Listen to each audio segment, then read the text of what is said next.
Shri ജേക്സി Thomas sitting സീറ്റായിരുന്നു, എന്തുകൊണ്ട് നിങ്ങൾ തോറ്റു?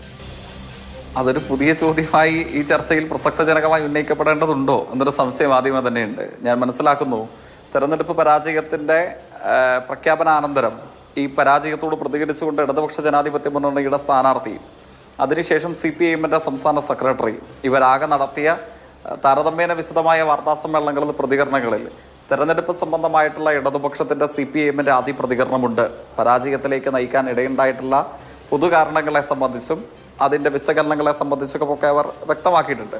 അതിൽ നിന്ന് വ്യത്യസ്തമായിട്ടൊരു പുതിയ കാര്യവും സ്വാഭാവികമായി ഞാൻ ഈ ചർച്ചയിൽ പുതുതായി പറയാൻ ആഗ്രഹിക്കുന്നില്ല.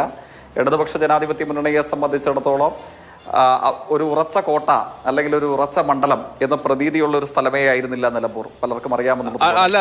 സ്വതന്ത്ര പിന്തുണയോടുകൂടെ ഉറച്ച മണ്ഡലമല്ല എന്ന് പറയുമ്പോൾ മലപ്പുറത്തെ മറ്റ് പല മണ്ഡലങ്ങളിൽ നിന്ന് വ്യത്യസ്തമായ ഒരു രാഷ്ട്രീയ അന്തരീക്ഷം ഉണ്ടായിരുന്ന മണ്ഡലമാണ് നിലമ്പൂർ എന്ന് മാത്രമല്ല 81,227 വോട്ട് 81,227 വോട്ട് 2021 നിയമസഭാ തെരഞ്ഞെടുപ്പിൽ LDF സ്ഥാനാർത്ഥി സമാഹരിച്ച മണ്ഡലമാണ് മലപ്പുറം ജില്ലയിൽ നിലമ്പൂർ. അവിടെ നിന്ന് 14,567 വോട്ട് കുറഞ്ഞ് 66,660 CPMന് കേരളത്തിൽ തന്നെ നിർത്താൻ പറ്റുന്ന ഏറ്റവും മികച്ച സ്ഥാനാർത്ഥികളിൽ ഒരാളായ M സ്വരാജ് ഫിനിഷ് ചെയ്തത് എന്നുള്ളത് അത് നിങ്ങൾ ഇഴകീറി പരിശോധിക്കേണ്ട ഒരു കാര്യമാണല്ലോ. അപ്പോൾ ഭരണവിരുദ്ധ വികാരം ജനങ്ങൾക്ക് സർക്കാരിനോടും നിങ്ങളുടെ പാർട്ടിയോടും ഒക്കെയുള്ള വിപ്രതിപത്തി പ്രതിഫലിക്കുന്നതാണോ എന്ന ഒരു അനാലിസിസിലേക്കാണ് നമ്മൾ പോകേണ്ടത്.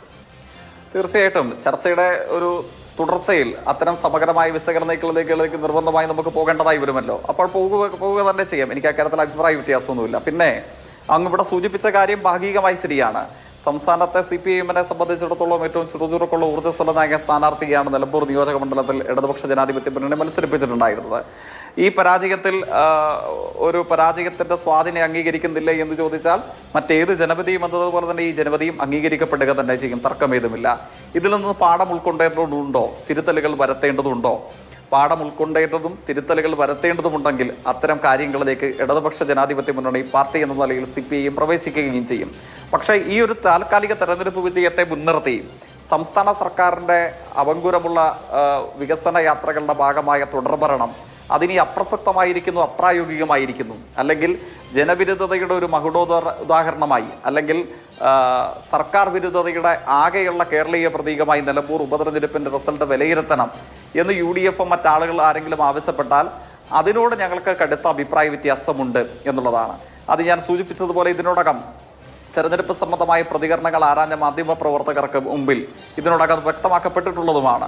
അത് കഴിഞ്ഞ 9 വർഷക്കാലം നിലമ്പൂരും കേരളവും നടന്നു തീർത്ത മാറ്റങ്ങളുടെ എത്ര പ്രതീകങ്ങളുണ്ട്. ഞാനിപ്പോൾ വിശദാംശങ്ങളിലേക്ക് പോകുന്നില്ല. അല്ല, നമുക്ക് ആ വിഷയത്തിൽ തന്നെ ഒരു ചോദ്യം കൂടി ചോദിച്ചാൽ, ജയിക്ക്, ഈ തെരഞ്ഞെടുപ്പിന് തൊട്ട് മുമ്പ് MV ഗോവിന്ദൻ മാസ്റ്ററോട് ഞാൻ അഭിമുഖം നടത്തുമ്പോൾ അദ്ദേഹത്തോട് ചോദിച്ചൊരു ചോദ്യം ഈ തെരഞ്ഞെടുപ്പിനെ ഒരു ജനഹിത പരിശോധനയായി, പിണറായി സർക്കാരിന്റെ ജനഹിത പരിശോധനയായി കാണാൻ തയ്യാറുണ്ടോ എന്നുള്ളതായിരുന്നു. അദ്ദേഹം ഉണ്ട്, ഇതൊരു ജനഹിത പരിശോധനയായി എടുത്തോളൂ എന്നാണ് പറഞ്ഞത്. ഒന്ന്. രണ്ട്, മുഖ്യമന്ത്രിയുടെ പ്രസംഗം അവിടെ വിവിധ വേദികളിൽ കേട്ടിരുന്നു ഞാൻ. അപ്പോൾ മുഖ്യമന്ത്രിയായിരുന്നല്ലോ സ്റ്റാർ ക്യാമ്പയിനർ. അദ്ദേഹം പെൻഷൻ തൊട്ട് അങ്ങോട്ട് അദ്ദേഹത്തിൻ്റെ സർക്കാർ സ്വീകരിച്ച ജനക്ഷേമ പദ്ധതികളെക്കുറിച്ചാണ് ഒരു 3/4 മണിക്കൂർ പ്രസംഗിച്ചത്. ആദ്യത്തെ ഒരു 10 മിനിറ്റ് രാഷ്ട്രീയമായ കാര്യങ്ങൾ, ജമാഅത്തെ ഇസ്ലാമി അങ്ങനെയുള്ള വിഷയങ്ങൾ ഉന്നയിക്കുകയും ഭൂരിഭാഗം സമയവും എൻ്റെ സർക്കാർ ജനങ്ങൾക്ക് എന്ത് ഡെലിവർ ചെയ്തു എന്ന് വിശദീകരിക്കാനാണ് വിനിയോഗിച്ചിട്ടുള്ളത്. അപ്പോൾ സർക്കാരിൻ്റെ നേട്ടം ജനഹിത പരിശോധനയിലേക്ക് പോയപ്പോൾ ജനങ്ങൾ നെഗറ്റീവ് മാർക്ക് കൊടുത്തോ എന്ന ചോദ്യം അവിടെ സങ്കടമാണ്.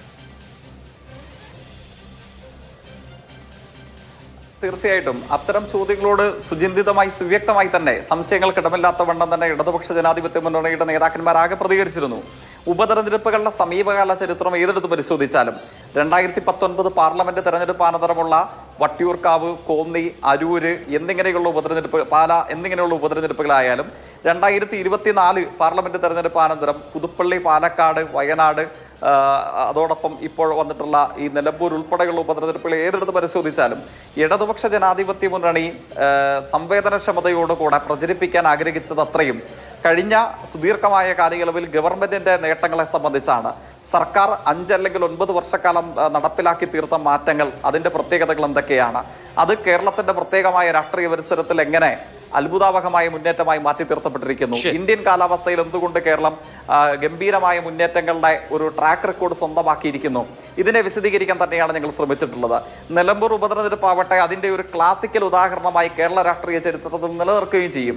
കേരളത്തിലെ രാഷ്ട്രീയ കരുത്തോടുകൂടെ എങ്ങനെ കഴിഞ്ഞ ഭരണത്തിന്റെ നേട്ടങ്ങളെ സംബന്ധിച്ചും ഇടതുപക്ഷ രാഷ്ട്രീയം ഉയർത്തിവെക്കുന്ന പ്രചരണോപാധികളെ സംബന്ധിച്ചും തികഞ്ഞ രാഷ്ട്രീയ അന്തസ്സോടുകൂടെ ഞങ്ങൾക്ക് പ്രചരിപ്പിക്കാൻ കഴിഞ്ഞു എന്ന് ഇപ്പോഴും ഞങ്ങൾ വിശ്വസിക്കുന്ന ഉപതെരഞ്ഞെടുപ്പ് തന്നെയാണ് നിലമ്പൂരിലേത്. പക്ഷേ ആ തെരഞ്ഞെടുപ്പിൽ എത്രമാത്രം ജനങ്ങൾ അത്തരം പ്രചരണങ്ങളെ സ്വീകരിക്കാൻ തയ്യാറായി, അതോ UDF ഉയർത്തിയ തെറ്റായ പ്രചരണങ്ങളിൽ ചിലരെങ്കിലും വശംവദരായിട്ടുണ്ടോ, ഈ കാര്യങ്ങൾ ആകെ പരിശോധിക്കും. ഒരു ജനവിധിയെയും ഏകപക്ഷീയമായ മനസ്സോടുകൂടെ ഞങ്ങൾ ആരും തള്ളിക്കളയുന്നില്ല. ഏതു ജനവിധിയിൽ നിന്ന് സ്വീകരിക്കാൻ കഴിയുന്ന പാഠങ്ങൾ സ്വീകരിക്കുകയും തെറ്റിദ്ധാരണകളും അല്ലെങ്കിൽ മറ്റെന്തെങ്കിലും തരത്തിലുള്ള വിഷലിപ്തമായ പ്രചരണങ്ങളും ജനങ്ങൾ വീണുപോയിട്ടുണ്ടെങ്കിൽ അവരെ അതിൽ നിന്നും തിരികെ മടക്കിക്കൊണ്ടുവരുവാനുമുള്ള നിതാന്തമായ സമരങ്ങളിൽ ഞങ്ങൾ ഏർപ്പെടുകയും ചെയ്യും. ശരി.